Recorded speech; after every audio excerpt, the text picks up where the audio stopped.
New York media at the end. Wednesday, when we're in New York, I'd sent out an email saying we'd be available at the hotel at 1 p.m. Our practice is going to be a little bit shorter, so we'll be back at 12:30. So I'll send that email out, but plan on Wednesday back at the hotel at 12:30, not 1 o'clock. Okay? Are you sure about that?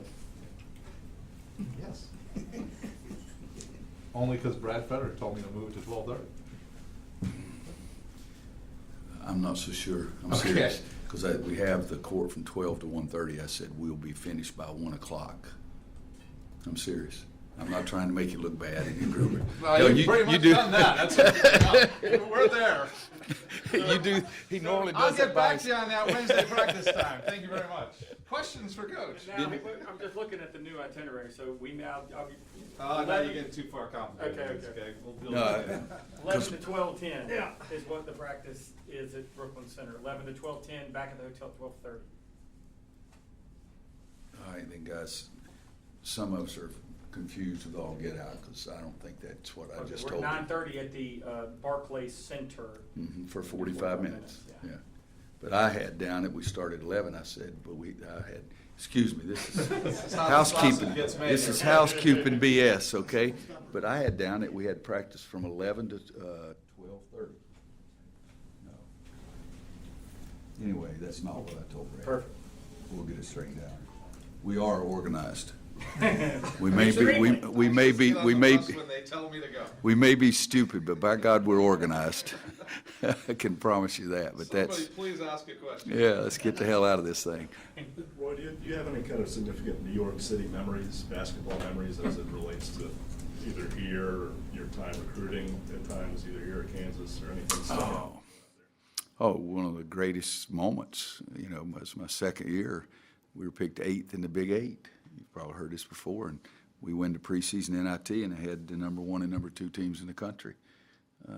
Vegas, that was Vegas's only loss that was to us that year. And they wanted LSU to go up there, so I go to bed. We beat UAB, of all people, and go to bed thinking we're going to DePaul to play the next day. And I wake up the next morning, they changed it.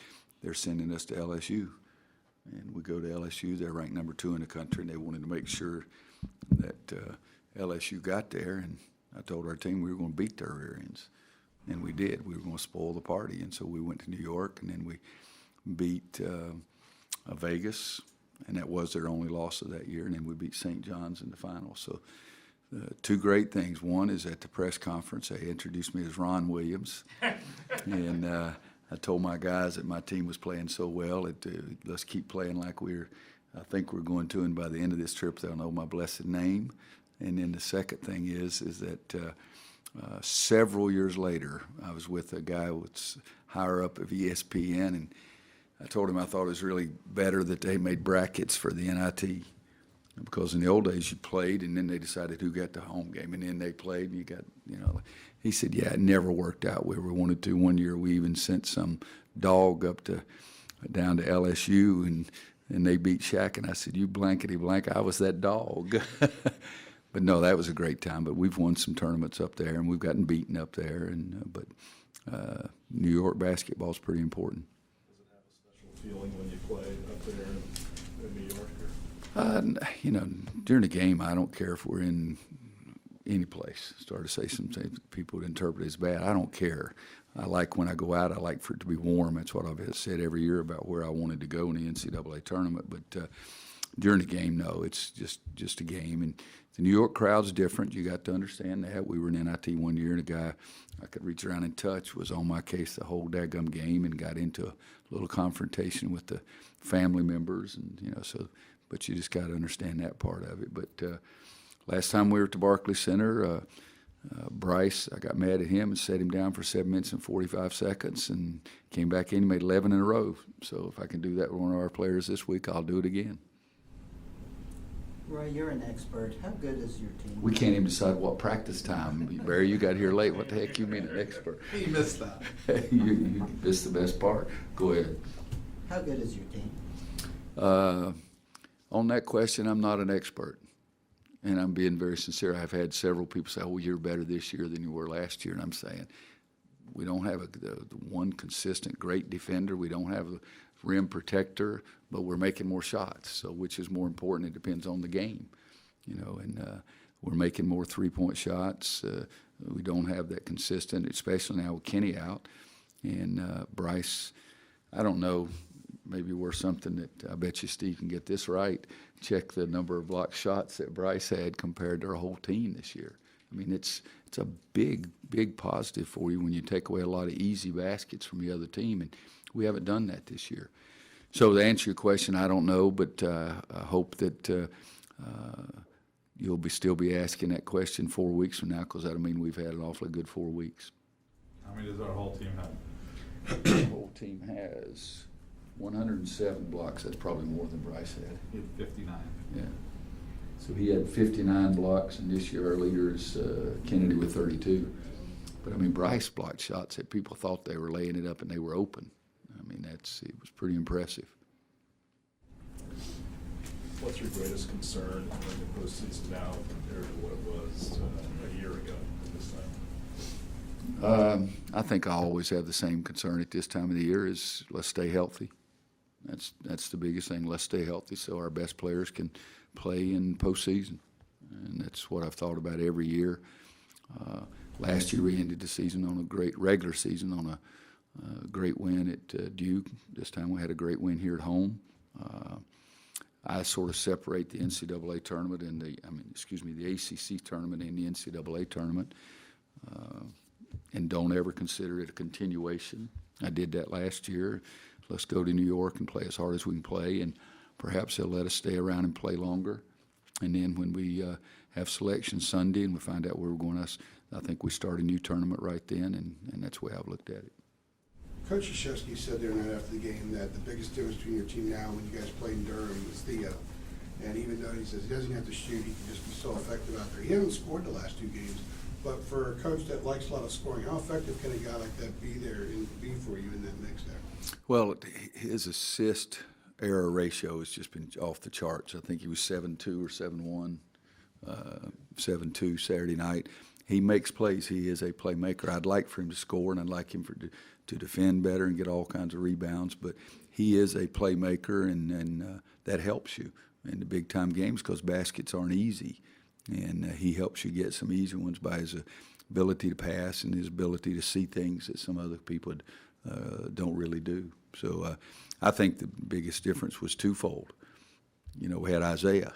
I mean, and it was a big difference to 7 for 9, and one of his misses was the easiest one he took was a big dunk. And so 21 points, 7 out of 8 from the floor. We didn't have that in Durham.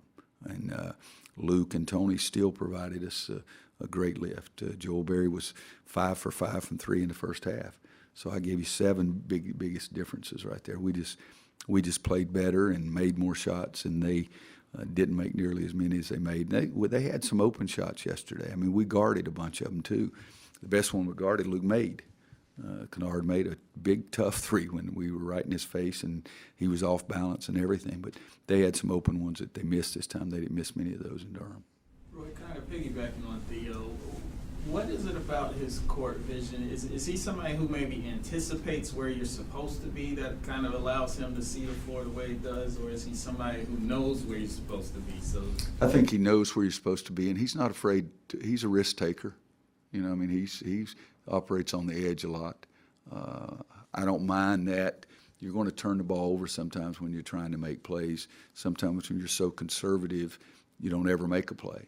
So he's a risk taker, but his judgment, you know, you go back and look his freshman year, he didn't have a very good assist-error ratio. And I talked to him about that. You've got to do better.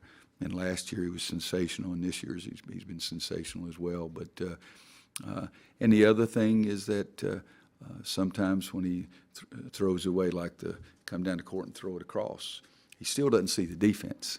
I mean, the offensive player was wide open, but here comes somebody running right down that end of the court, and he'll have some of those every now and then, and I just don't want him to make that kind of decision when the game's on the line.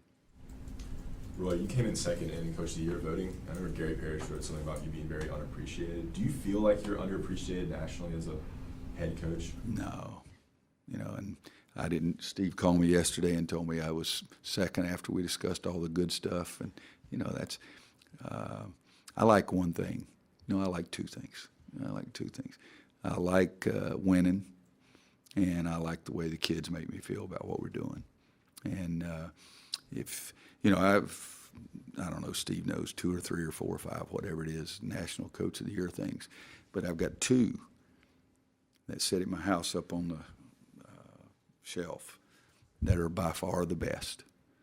National Coach of the Year award. It's not even close.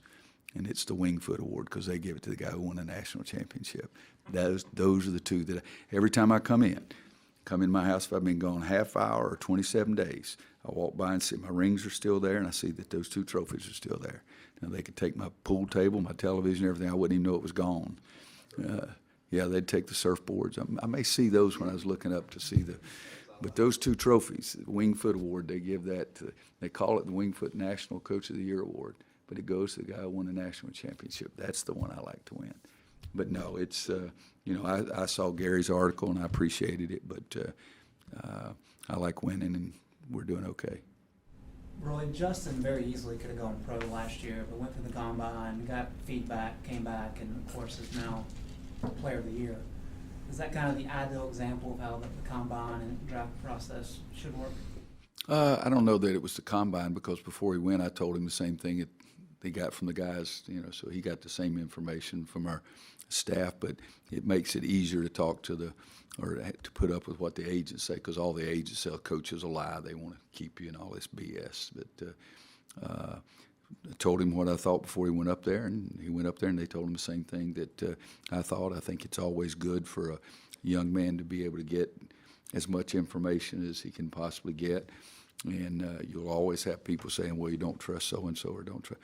I don't think I would have been in this business for 29 years if kids couldn't trust me. And there's been some times when I've told kids, you really need to go, and they didn't. And I've had situations where I'm scared to death, and I've told them I'm scared to death. And because I think you shouldn't go unless you're guaranteed to be a number 1 pick. And nowadays you see number 1 picks spending half their time in the NBDL. But we can't compete with that. I mean, it's the reason I think you should be cautious is because, pick a number, I don't know how long ago it was. It used to be 4 years guaranteed, now it's 2. And so if you don't do very well quickly, you're out. John Henson's dad said it best. He said it's not how quickly you get to the NBA, but how ready are you when you get there. And it's even more important now because it's a 2-year deal or you're gone and they bring somebody else in. But I love the combine. I love the fact that those people can sit down and talk to the NBA instead of talking to some guy who's an agent or says he's an agent or thinks he's an agent or tries to tell everybody he knows more than anybody else in the civilized world. And using that information. So I love it. I think it was good for Justin to go. I think that he made his mind up himself by the way he played. He didn't listen to what anybody told him. He made up his mind himself what he needed to do, and that's the best part is that he didn't have me convincing him one way or the other. He didn't have anybody else convincing himself one way or the other. He made the decision he thought was best for him. How proud are you that he was able to win that? Pardon? How proud are you that Justin Jackson was able to win that ACC Player of the Year award? Because it also recognized how successful your team was, Mm-hmm. you know, for him to be able to get that individual award. How proud are you that he Extremely proud, and I love the part when I called him and told him, and he said, Coach, it's all about winning. And I said, yeah, but it's about something else because it's 2 things. I've always said that the teams that win, their players will get sort of corny, but it's what I say anyway. The teams that win, the players get the awards and rewards. And so he said it's about winning. And I said, I appreciate that, but it's something else. And this is what you should feel really good about. It's about the sweat because that young man put in the sweat. I don't know that I've ever had anybody that shot any more than worked on a shot any more than he did. And he didn't have to change anything. He just needed all the reps. Raymond Felton changed his shot dramatically from his sophomore year to his junior year. Sophomore year, Raymond shot like 31% or something. But his junior year, the next year, he led the ACC in 3-point field goal shooting. That was a lot of sweat. So for Justin, it helps that our team won, but that young man feels really good, and I do too, because he put in the sweat, and I love that part of it. Is there a moment, I'm sorry. What were you saying? I was going to ask, a lot of people obviously notice, you know, the improvement with his shot and his shooting. What are some less obvious things that he's improved? You know, I think he's rebounding better, but I haven't looked at the numbers. I know he's defending better. I don't know how his assist-to-error ratio has changed. I know it was positive last year. I know it's positive this year. But he's willing to make the big plays. And, I mean, he's made some big shots. And there have been times that he's carried our team. When we played, was it Virginia? Yeah, Virginia here right before half, it was 18-18. You know, and he had all 18. Was that the Virginia game? And see, he is competent. He can answer those good questions. All right. But he's carried our team. And last year, Bryce carried our team or Marcus carried our team. But this year, there have been times that he's carried our team. Joel carried our team in the first half Saturday night. So I think he's a better basketball player. He's more physical. He's jumping higher. His, you know, don't get carried away. I mean, he's still not Michael, but his dunks are more authoritative. I just think he's a better basketball player in every area, and a big part of that is his sweat in the weight room, and a big part of that is sweat working on his shot. That's given him more confidence to try to do some other things. But I mean, Saturday he had, I think Steve said 3 assists in about a 6-minute period that was huge for us during the course of the game. So I think he's improved in every phase of the game. Took a big charge. Is there a moment early in the season where you knew, okay, Justin is a different player in all the areas that you were just talking about? No, I think just a general feeling after 5 weeks of practice and what was going on in practice every day, and then how he was coming through in the games. I think it was not just one moment. You mentioned Michael earlier. Did you get a chance to talk with him outside of what you exchanged on the court? Michael Jordan? Yeah, he was in my office early before the game. We sat and visited for a little bit, and I talked to him on Friday on the phone. And yeah. No, it's not your business. Or what is that nice, polite saying? If I told you I'd have to kill you, is that more polite? No, I mean we talk about golf, we talk about shoes, we talk about basketball. I mean he's a good friend. Coach, I had some questions from some media in New York. One is, given the history and tradition of New York basketball, what kind of opportunity do you think this is for the ACC to bring its tournament to Brooklyn? Well, it's always called the media capital of the world. More people will be aware of what's going on. Going through this, New York and playing in the course of your tournament run, it's a fantastic experience for you. The New York media will really cover it, and it'll go everywhere. I think that, I love Greensboro and what they do. The whole town knows what's going on in New York. The whole town won't know what's going on with the ACC tournament. But still, I just think it's a wonderful venue and one that the kids would really be happy about if they play well. If they play poorly, they won't care. If you had to sum up for New York City fans who aren't very familiar with the ACC this year, what are they going to see? What kind of basketball is the ACC bringing to New York? Well, I think it's the toughest conference in the country, the most skilled conference in the country from top to bottom. They'll see some great basketball games, and they'll see a lot of guys out there that are going to play basketball for a living, and perhaps even coming back to New York and playing with New York, or coming back to play the Knicks or the Nets. But they'll see college basketball at its highest level. Last question I have. In your possible opponents for Thursday, you could play a team Syracuse, which you beat by 17 points, or a team Miami that you lost to by 15 points. Can you tell, are those two teams very similar to when you played them, or do you think they're very different from when you last played them? I'll have to sit on the fence there because I watched Miami play Virginia, I guess it was. It's the only time I've seen Miami play since we played them. And I don't think I've seen Syracuse play more than 2 minutes since we played them. Syracuse always played the zone. Miami hurt us down there at their place with the zone, but they hurt us more with how aggressive they were offensively. Syracuse provides a bad matchup for us with Tyler Lydon because he can go out on the court and shoot with such deep range as a 4-man, but that's about it. Does playing up there change the logistics at all in terms of traveling and getting on the bus earlier and dealing with traffic? Yeah, I mean, dealing with traffic is always going to be a problem. You don't ever know. But I've been on a bus before. We're going down one of the main streets in Manhattan. The bus driver said, "Coach, we're not going to make it." And he did a U-turn right in the middle of a 6-lane street in the middle of New York City. And he was right. We didn't make it on time, but we got there before the game was supposed to start. But, yeah. What game was that? It's when I was at Kansas. Yeah. Well, in looking at the stats, this may seem obvious to you, but there's a strong correlation between when Joel plays well, UNC plays well. When Joel struggles, UNC struggles. for comparison, Justin actually plays better when you guys have lost. Is that an indication of just the importance of the point guard position and what you do, or is that unique to this particular team? I think it perhaps could be skewed by the fact that 2 of the losses Justin has really still scored. And but we played Georgia Tech. Nobody played well. Period. In Miami, nobody played well. And you know, you can go on up and down that. But I think it would be, if you take out a couple of those games, I think Justin's stats would be just like Joel's. But there's no question the point guard is extremely important. And different point guards have different styles. I mean, Joel's ability to shoot the ball from three-point line has been extremely important to what other people label his success.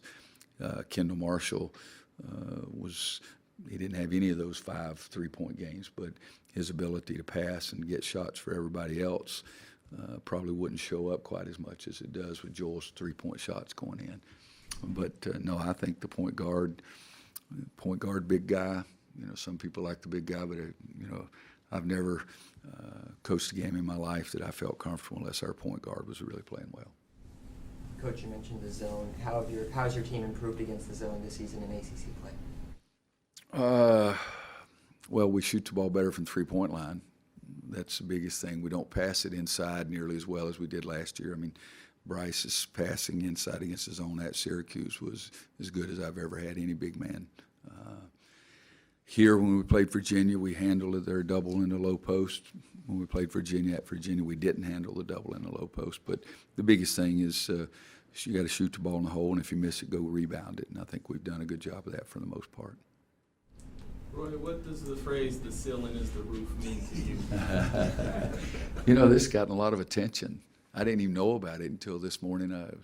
Clock goes off at 6:55, and Ron Stutz said something about it this morning, so I had to come in and ask everybody what the heck they were talking about. And then they asked me about it, and I was on Mike and Mike this morning. I said, I don't care what he said. I said, he's Michael Jordan. Any daggum thing he wants to say is okay with me. And if anybody wants to criticize him, it's probably those guys that aren't Tar Heels. And so I have no idea. I haven't talked to, I can assure you I did not talk to him. Well, I haven't talked to him since he left.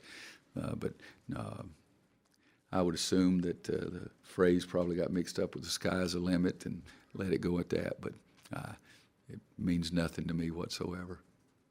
It's Michael Jordan. He can do what the dickens he wants to do.